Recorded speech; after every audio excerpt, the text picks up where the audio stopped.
will not represent to you that eating a lot of saturated fat is going to cure cancer and is going to cure heart disease. But what I am going to represent to you is if you look at this rise in coronary heart disease up in gray, and you look at this rise in cancer, and you look at the consumption of saturated fats going, or butter consumption, but it's the same for all the saturated fats. We've been told long enough and strongly enough we should be avoiding these things. This is what's happened to our saturated fat consumption. All I'm going to say about this is that it's not the saturated fats that are causing heart disease and that are causing cancer. It isn't. It can't be. Because the rates of cardiovascular disease and the rates of cancer are going through the roof, and we're continuing to consume less and less cholesterol, and we're continuing to consume less and less saturated fat. So those things aren't what's causing it. They might not make it go away entirely.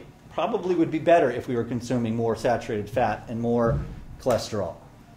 So, anybody else grow up with margarine in the refrigerator? Oh, holy moly. Okay, so you start out with the bad stuff. Soybeans, corn oil, cottonseed or canola seeds. You extract the oils at high temperature. You take the remaining fraction of oils and you wash them with hexane. Then you have a whole bunch of very rancid oil, and you have to steam clean it to remove the vitamins. It removes the vitamins and the antioxidants that might have still been there. The pesticides, the solvents are still there. You mix it with a nickel. I'm sure that's good for you. And you subject it to very high pressure and high temperatures because you need it to look like it's a saturated fat. You need to pretend that it's a saturated fat. It has to be solid at room temperature, so you have to force hydrogenation on it. You have to force the hydrogen molecules back onto it to make it solid at room temperature. You put emulsifiers in it so it'll spread nice and smoothly. You steam clean it because it's got a really, really bad smell, and nobody would ever buy it. You bleach it because it's gray, and nobody likes gray-looking food. You add artificial flavors, synthetic vitamins, and natural coloring, thank goodness. And you package it and you sell it as a health food. I don't know. You tell me. I think you should just eat your butter. You'd be a lot healthier just eating your butter. So all the stuff associated with the consumption of polyunsaturated oils. Again, the mechanism of all this has everything to do with the oxidation, the increase in inflammation associated with that. These oils oxidate incredibly easy. They go rancid right away. Every single bottle of every single vegetable oil on every single store shelf in America is 100% completely rancid. Can't help but be. They're all processed that way. They're all processed at high temperatures. They all have to have all this stuff happen to them. And they're not even all of that nice breakdown of some saturated fats, some monounsaturates, some polyunsaturates, because they all have to look exactly the same. They all have to be exactly the same color. So they actually take out all the saturated fat and all the monounsaturated fat. It's just omega-6 fatty acids, most of the stuff that's on your store shelves. And it oxidizes much quicker because those double bonds, which is how you form a polyunsaturated fat. You take a hydrogen away, and that leftover electron goes and creates a double bond. And that's where you get the kink in the molecule.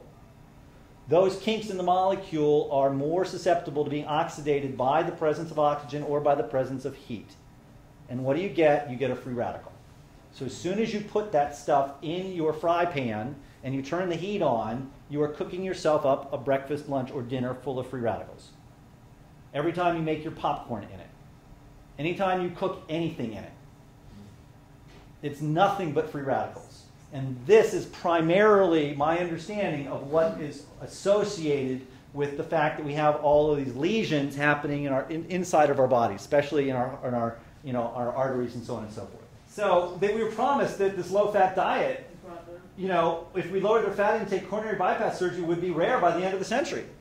That's what they were telling us to sell us this nonsense. I guess it didn't quite happen that way. So we had propaganda campaigns against saturated fat and cholesterol. What did we replace it with? This is the problem. What we replaced it with was cereal grains and pharmaceutical and vegetable oils and cereal grains, and we removed it. We removed all these saturated fats, removed all these natural foods, and replaced with vegetable oils and lots of corn sweeteners. American grain consumption has increased 60 pounds per capita since 1980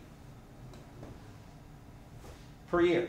High fructose corn syrup, 30 pounds. Today, 10% of our calories come from corn sweeteners. 20% of our children's calories come from corn sweeteners now. Okay, I mean, you're talking diabetes, you're talking a whole host of things associated with the byproducts of those kinds of dietary choices. Past the butter, the bacon, the eggs, the coconut oil, and whole milk. Shows zero correlation between estimated animal fat intake and degree of atherosclerosis or serum cholesterol levels, 1968 data. Whatever causes coronary heart disease is not primarily a high intake of saturated fatty acids. This is a graduate text in biochemistry. High fats diets, especially those in high, lead to greater risk of heart disease. This is a myth. The Nurses' Health Study. This is funded by our government.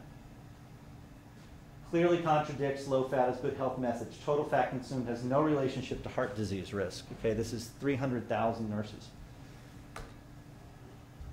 Well-conducted long-term studies, T-bone lipid hypothesis. 12-year Swedish study found that high-fat diets lowered heart disease risk by 61% compared to low-fat diets.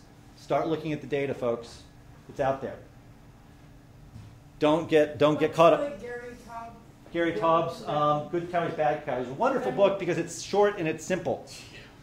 Really, it's easy to consume. You could read it in an hour and a half or less, and it's got great information in it.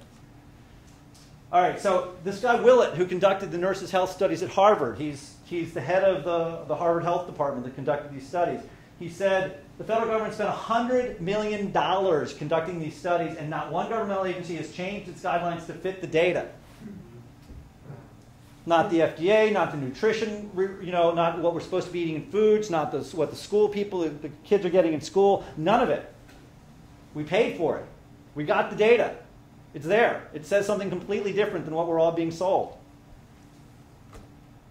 What haven't we learned this before? They say you need a high level of proof to change your recommendations, which is ironic because they never had a high level of proof to set them. They just did it. They just did it because they could and because there was money to be made and because a lot of them were misled. Good fats, bad fats, and we're done. Butter, beef tallow, lamb tallow, lard, chicken, goose, and duck fat. Don't take the skin off your chicken. Sesame oil, flax oil, tropical oils, bad fats, all partially hydrogenated fats, including margarine, shortening, industrial processed vegetable oils, soy, safflower, corn, cottonseed, canola, anything that's cooked at high temperatures. Any oil cooked at high temperatures is going to oxidize. Does that include the nut oils too, like palm oil? I don't know enough about those. The saturated fats are much more stable because the bonds are stronger. So they break down much less under high heat, but they still break down. So you really don't want to crank your saute high for a long period of time, even if you're using a saturated fat.